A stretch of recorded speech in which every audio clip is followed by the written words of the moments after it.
ఆంధ్రప్రదేశ్ రాజకీయాల్లో ఇప్పుడు మావిగ్గన్ అనే పదం హాట్ టాపిక్ గా మారింది. చాలా రోజులుగా మావిగ్గన్ అనేది మారుమోగుతున్నప్పుడు మొన్నటి వరకు అమరావతి చుట్టూ తిరిగిన ఈ రాజకీయం ఇప్పుడు మచిలీపట్నం, విజయవాడ, గుంటూరు కారిడార్ల చుట్టూ మలుపు తిరుగుతోంది. తాజాగా జరిగిన కేబినెట్ సమావేశంలో, కూటమి కేబినెట్ సమావేశంలో ఇదే అంశంపై హాట్ టాపిక్ గా చర్చ జరిగిందట.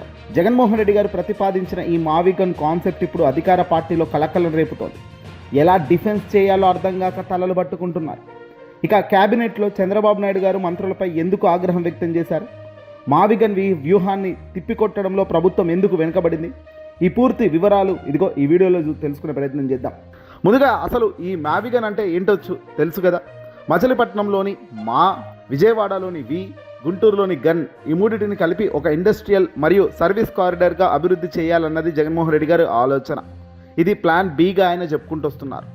అమరావతి కేవలం ఒకే చోట కేంద్రీకృతమై ఉంటే మావిగన్ ద్వారా ఈ మూడు ప్రాంతాలను కలుపుతూ భారీ అభివృద్ధి జరుగుతుందని గత ప్రభుత్వం ప్రచారం చేసింది.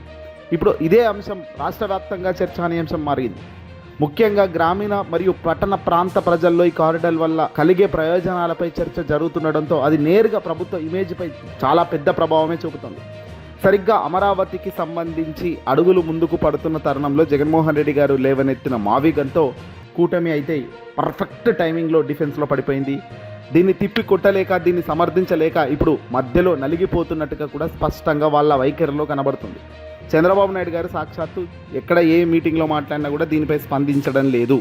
పైగా దాను సిఆర్డీఏలో మేము అదే చేస్తున్నామంటూ చిన్నగా చెప్పేసి వదిలేశారు. అయితే శుక్రవారం జరిగిన ఆంధ్రప్రదేశ్ కేబినెట్ సమావేశంలో మంత్రులు కూడా ఒక ఆసక్తికరమైన విషయాన్ని ముఖ్యమంత్రి దృష్టికి తీసుకెళ్లారు. అమరావతికి పార్లమెంట్లో చట్టబద్ధత కల్పిస్తూ కేంద్రం నిర్ణయం తీసుకున్నప్పటికీ ప్రజల్లో దానికంటే ఎక్కువగా జగన్ తెచ్చిన మావిగన్ గురించే చర్చ జరుగుతుంది చంద్రబాబు నాయుడు గారు అంటూ వారు వాపోయారట. మనం చేస్తున్న అభివృద్ధి కంటే ప్రతిపక్షం చేస్తున్న ఈ ప్రతిపాదనలే ప్రజల్లోకి బలంగా వెళ్తున్నాయని మంత్రులు చంద్రబాబు దృష్టికి వివరించారు. దీనివల్ల అమరావతి బ్రాండ్ ఇమేజ్ పడిపోయే ప్రమాదం ఉంది సార్ అంటూ చంద్రబాబు దృష్టికి తీసుకెళ్లారట. ఇక్కడే సతమతం అవుతున్నారు. మంత్రుల మాటలు విన్న చంద్రబాబు తీవ్ర అసహనం వ్యక్తం చేసినట్టుగా తెలుస్తోంది. ప్రతిపక్షం ఒక అజెండాతో ముందుకు వెళ్తుంటే మంత్రులుగా మీరేం చేస్తున్నారు అంటూ ఆయన ప్రశ్నించారట.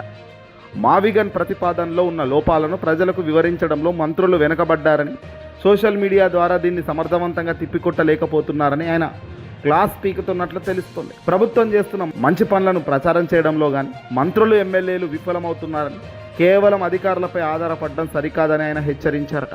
మీరందరూ కూడా ఏదైనా మాట్లాడండి అంటున్నారు, కానీ అసలు వాస్తవానికి దగ్గరగా లేనప్పుడు ఏ ఒక్కరు మాట్లాడలేరు. ఒకవేళ మాట్లాడినా అది తెలిసిపోతుంది. హైలైట్ ఏంటి అంటే వాస్తవంగా గుండెల నుంచి నిజాయితీతో కూడిన మాటలకు, అవాస్తవపు మాటలకు చాలా తేడానే ఉంటుంది మాటల్లో. ఇది ప్రజలు ఈ రకంగా డిజిటల్ యుగం ప్రజలు ఇట్టే గుర్తుపడుతున్నారు. అవి నార్మల్గా మాట్లాడుతున్నారా, దొంగ మాటలుగా, ఇవనేది తెలుసుకోవడం పెద్ద విషయం ఏమీ కాదు. గుండెలోతులో సత్యం ఉండి నిజాయితీ కలిగిన మనిషి నుంచి వచ్చే మాటలకున్న అర్థము, ఆ బలము, ఆ వాక్చాతుర్యం వేరుగా ఉంటుంది. ఇప్పుడు అదే కదా చంద్రబాబు నాయుడు గారి బాధ అంతా. జగన్మోహన్ రెడ్డి గారు ఏది మావిగన్ అంటాడు, ఇంకోటి అంటున్నాడు, మీరు మాత్రం తిప్పికొట్టే ప్రయత్నం చేయడం లేదు, మీరు కాముగా కూర్చుంటున్నారని ఆయన అసహనం వ్యక్తం చేస్తున్నారు.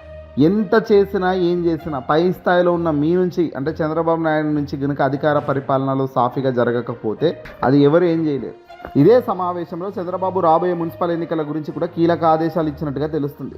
పట్టణ ఓటర్లు ఎప్పుడూ అభివృద్ధిని కోరుకుంటారని, అందుకే పారిశుద్ధ్యం, త్రాగునీరు, రోడ్లు వంటి మౌలిక సదుపాయాలపై తక్షణమే దృష్టి సారించాలి. ఎన్నికలు వస్తున్నాయి, ఈ లోకల్ బాడీ ఎన్నికల షెడ్యూల్ వచ్చేలోపు కనీసం పనులు ప్రారంభమైనట్లు ప్రజలకు కనిపిస్తే అప్పుడు మనం ఓట్లు అడిగే హక్కు ఉంటుంది, లేకపోతే ఇబ్బంది అవుతుందని మంత్రులకు స్పష్టం చేశారు. మున్సిపల్ కార్పొరేషన్లలో పట్టు సాధించడం ఇప్పుడు కూటమి ముందున్న ప్రధాన కర్తవ్యంగా తెలుస్తుంది.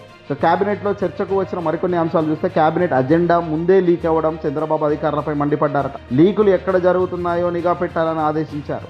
అలాగే సీఎం రిలీఫ్ ఫండ్, సీఎంఆర్ఎఫ్లో జరుగుతున్న అక్రమాలపై సాక్షిలో ఇటీవల కథనాలు వచ్చాయి. ఎక్కడ తప్పు జరుగుతుందో విచారణ జరిపి నివేదిక ఇవ్వాలని ఉన్నతాధికారులకు ఆదేశించారు. వివాదంలో ఉన్న మీడియా అధినేతలకు పార్టీ పరంగా అండగా ఉండాలని కూడా ఆయన సూచించినట్లు తెలుస్తుంది. అంటే ఇక్కడ మీడియా అంటే ఎవరు?